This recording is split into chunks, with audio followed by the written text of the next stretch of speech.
Avec la popularité et l'utilité croissante des oxymètres de pouls, les gens utilisent maintenant un oxymètre de pouls à la maison pour surveiller leur taux d'oxygène dans le sang.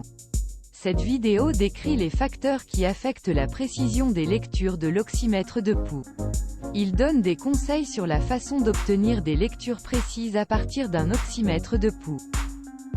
Dans cette vidéo, nous vous donnerons des conseils utiles sur la façon d'utiliser correctement un oxymètre de pouls à la maison pour obtenir des résultats précis.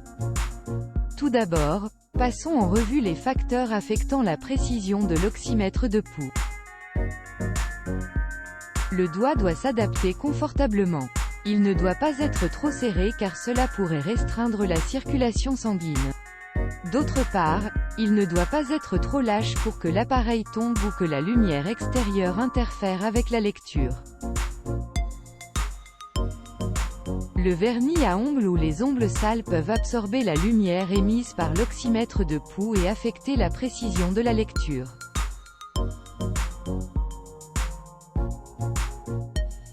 Un mouvement de la main ou des frissons peuvent entraîner une lecture inexacte. Les mains et les doigts froids signifient que le flux sanguin et la circulation vers votre main sont faibles et peuvent empêcher l'oxymètre de détecter un bon signal de pouls.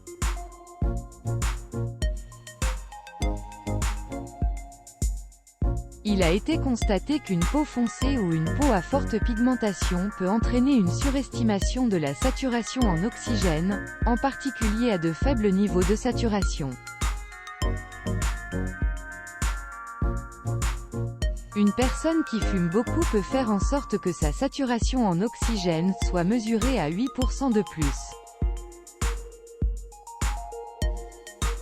La lumière vive directe dans la pièce ou la lumière du soleil peut interférer et entraîner une lecture inexacte. Conseils pour prendre une lecture précise de l'oxymètre de pouls.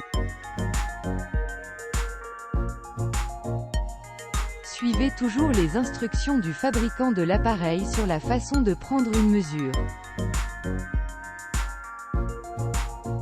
Faites le test en lisant de préférence assis.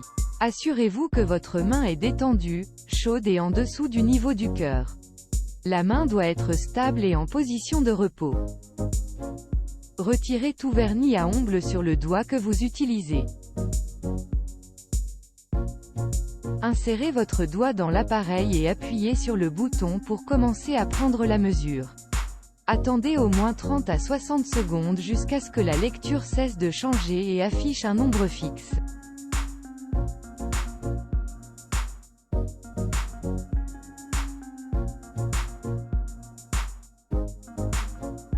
Une lecture d'oxymètre de pouls est une estimation de la saturation en oxygène du sang.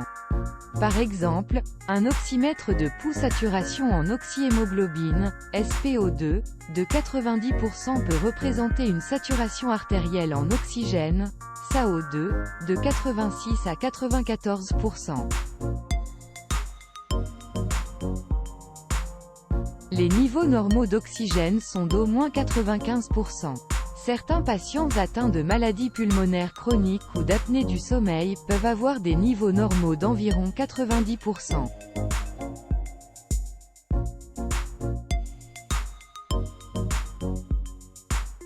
Si votre niveau de SpO2 est inférieur à 95%, vous devez consulter un médecin, car cela peut indiquer que vous souffrez d'hypoxie, une condition qui nécessite une observation et un traitement.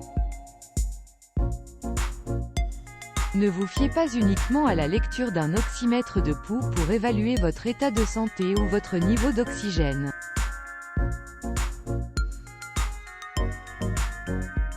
Si vous surveillez vos niveaux d'oxygène à la maison, faites également attention aux autres signes ou symptômes de faible niveau d'oxygène, tels que la difficulté à respirer.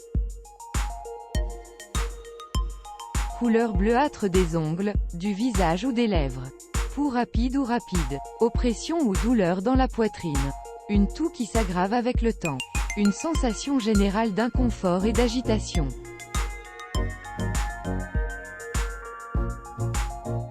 Pour les articles et mises à jour connexes, consultez la description ci-dessous. Nous espérons que vous avez trouvé cette vidéo utile. Veuillez aimer et vous abonner pour rester connecté. Merci.